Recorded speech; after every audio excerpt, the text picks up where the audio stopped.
किसी भी कंट्री के डेवलपमेंट के पीछे सबसे बड़ा योगदान होता है इंफ्रास्ट्रक्चर, ट्रांसपोर्टेशन फैसिलिटीज, जिसमें रोडवेज, एयरवेज, वाटरवेज तीनों शामिल हैं। आज फिर से मैं हाजिर हूँ आपके सामने एक नई और अमेजिंग वीडियो के साथ। आज की इस वीडियो में हम बात करने वाले हैं अपकमिंग 5 मेगा प्रोजेक्ट्स के बारे में, जो हमारे देश में ऑनगोइंग है, जो बहुत जल्द ख़त्म होने वाले हैं। तो दिल थाम के बैठ जाइए दोस्तों, इस वीडियो में उन सभी प्रोजेक्ट्स के बारे में मैं बात करूँगा और हमारे देश की तरक्की को देखकर आप सब बेहद खुश हो जाएंगे। और हम इसी टाइप की वीडियोस बनाते हैं। आप कमेंट सेक्शन में अपने सजेशन दे सकते हैं नेक्स्ट वीडियो के टॉपिक के लिए, या फिर इंस्टाग्राम पर डीएम कर सकते हैं, लिंक मैं डिस्क्रिप्शन में डाल दूंगा। तो शुरू करते हैं हमारी वीडियो को।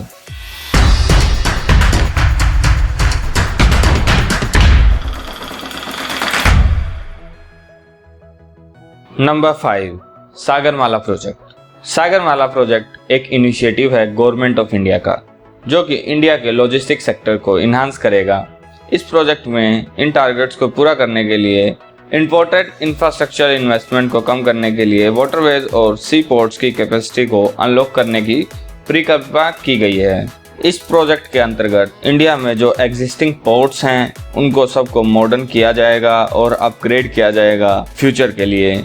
इस प्रोजेक्ट के अंतर्गत आइलैंड वाटरवेज यानी कि राष्ट्रीय जल मार्ग और कोस्ट लाइन पोर्ट्स यानी कि समुद्र तटीय बंदरगाह के इंफ्रास्ट्रक्चर को डेवलप किया जाएगा और जितने भी एग्जिस्टिंग पोर्ट्स हैं इंडिया में उन सभी पोर्ट्स को मॉडर्नाइज किया जाएगा और अपग्रेड किया जाएगा, ताकि हमारे देश में रेलवे, रोडवेज, एयरवेज के अलावा वाटरवेज के थ्रू भी ट्रांसपोर्टेशन पॉसिबल हो जाए।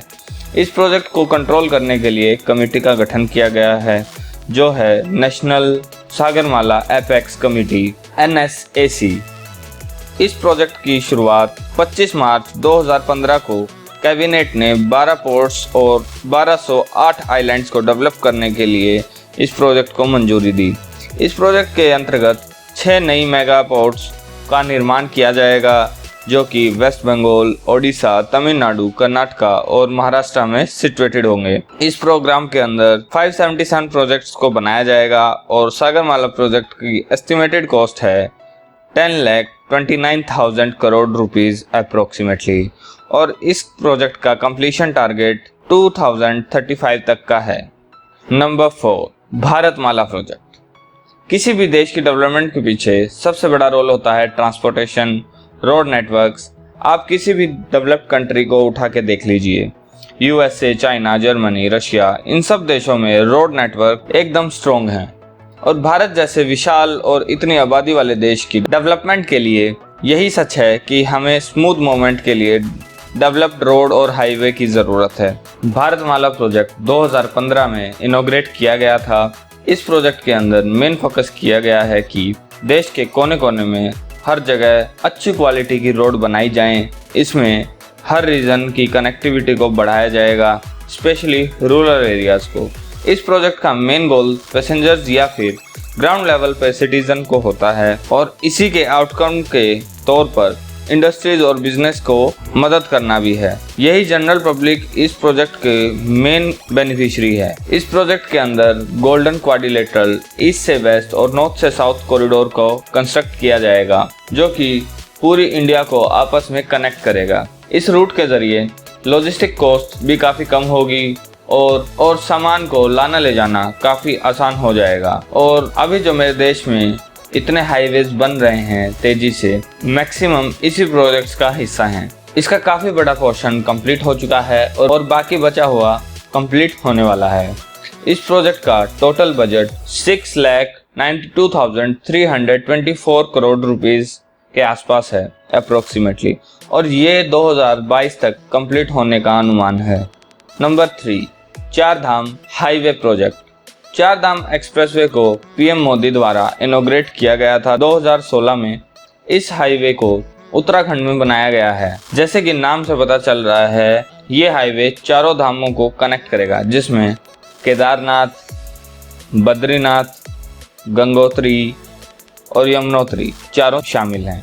आप सब जानते हैं कि यहाँ तक जाने के लिए कितने कठिन रास्तों से गुजरना पड़ता है। और अगर आप उत्तराखंड गए हैं तो आपने वहाँ की सड़कें देखी होगी। इसी की वजह से वहाँ इतनी दुर्घटनाएं होती हैं। इसको मद्देनजर रखते हुए ये हाईवे का निर्माण किया जा रहा है। इस हाईवे को 2 लेन ईच साइड बनाया जाएगा, जिसकी मिनिमम विड्थ 10 मीटर की होगी। ये पूरा हाईवे 90 किलोमीटर्स का होगा, जो पूरे उत्तराखंड को कनेक्ट करेगा। इसी को बनाने के लिए लगभग 12,000 करोड़ रुपए खर्च किए जाएंगे। ये प्रोजेक्ट 60 to 70% कंप्लीट हो चुका है। अगले साल के एंड या फिर उससे अगले साल के फर्स्ट क्वार्टर तक ये कंप्लीट हो जाएगा। Number 2, Delhi Mumbai trade corridor. Delhi Mumbai trade corridor एक 1483 किलोमीटर लंबा रेलवे ट्रैक बनाया जा रहा है, जिसमें 9 मेगा इंडस्ट्रियल जोन्स को कनेक्ट किया जाएगा। इस कॉरिडोर का मेन एम है नॉर्थ और साउथ इंडिया को क्विक ट्रेड से लिंक करें। अगर प्रेजेंट की बात की जाए तो अभी 14 से 15 घंटे लगते हैं किसी भी कार्गो कंटेनर को ट्रांसफ़र करने के लिए, अकॉर्डिंग टू इंडस्ट्रियल पॉलिसीज़। इस दिल्ली मुंबई ट्रेड कॉरिडोर के बन जाने से ये टाइम रिड्यूस होकर 14 आवर तक हो जाएगा।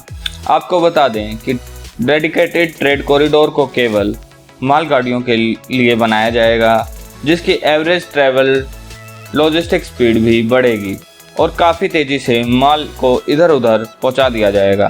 और इसी के साथ दिल्ली मुंबई एक्सप्रेसवे का भी निर्माण किया जा रहा है इसी प्रोजेक्ट के अंतर्गत फास्टर कनेक्टिविटी के लिए, जिसकी डिटेल्स आपको मेरी वीडियो में मिल जाएगी, जिसका लिंक मैं डिस्क्रिप्शन में डाल दूंगा। इसको आप देख सकते हैं। बात करें इस ट्रेड कॉरिडोर के अंदर रोड और रेल प्रोजेक्ट्स दोनों शामिल होंगे। इस प्रोजेक्ट की टोटल कॉस्ट 90 बिलियन US$ है। इसका काम 3 फेज में होगा।